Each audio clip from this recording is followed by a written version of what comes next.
Mary Evelyn Umberson was a minor feminist author from Northeast Texas who spent much of her life in Dallas, Austin, New York City at one point, Roxton, and finally in Paris, Texas, where she spent the remaining years of her life.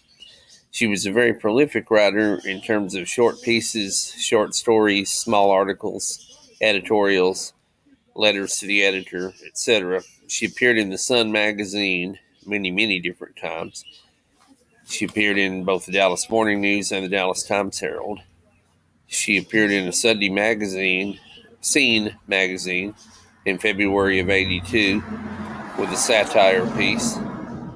She appeared in various small magazines and publications in the 60s, 70s, 80s, until her death in 1996. Much of her time in New York City, she, of course, enjoyed. She had a roommate named Colette. Colette had a lot of dates while she and Mary were roommates.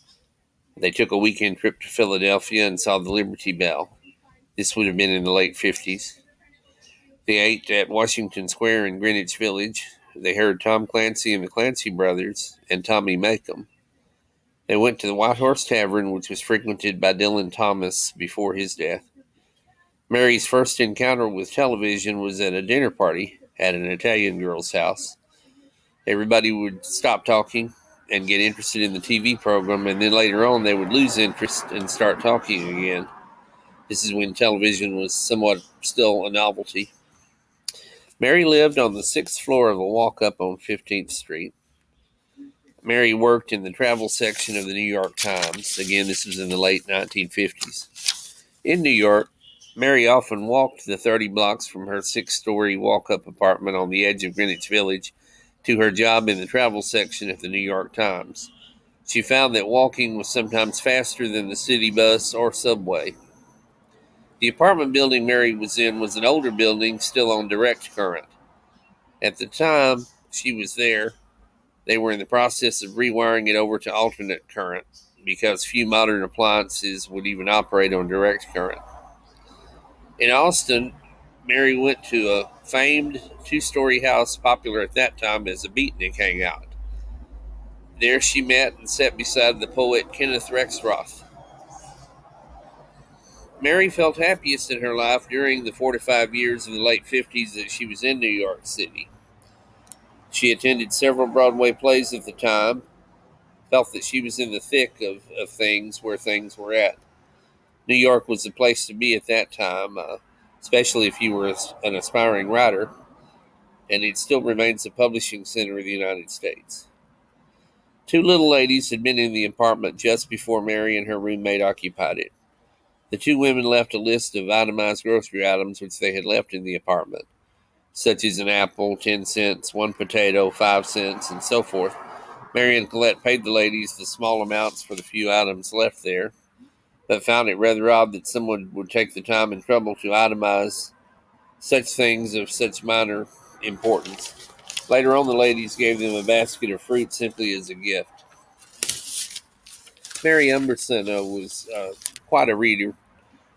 Some of the books that she loved, some of the authors that she loved, included William Styron, Ernst Cassirer, Teilhard de Chardin, Carlos Castaneda, Karl Marx, J. Krishnamurti, Mark Vonnegut, Robert Pirsig, the French poet Baudelaire, Joan Didion, William Faulkner, Carl Jung, H.P. Lovecraft, Mao Zedong, Michael Harrington, Hermann Hesse, the beatnik poet Allen Ginsberg, Robert Ingersoll, J.D. Salinger, Alexander Solzhenitsyn, Wallace Stevens, Robert Stone, Che Guevara, Angela Davis, George Jackson, Thomas Merton, Malcolm X, Suzuki, Houston Smith, Kurt Vonnegut, Evelyn Waugh, Colette, Sylvia Plath, R.D. Lang, Abby Hoffman, Gertrude Stein, Joseph Conrad, T.S. Eliot, W.H. Auden, William Burroughs, Flannery O'Connor. Those are among some of the writers which influenced Mary and with whom she admired. And that is Mary Umberson in New York City, and Mary Umberson, the minor feminist author. Thank you. This has been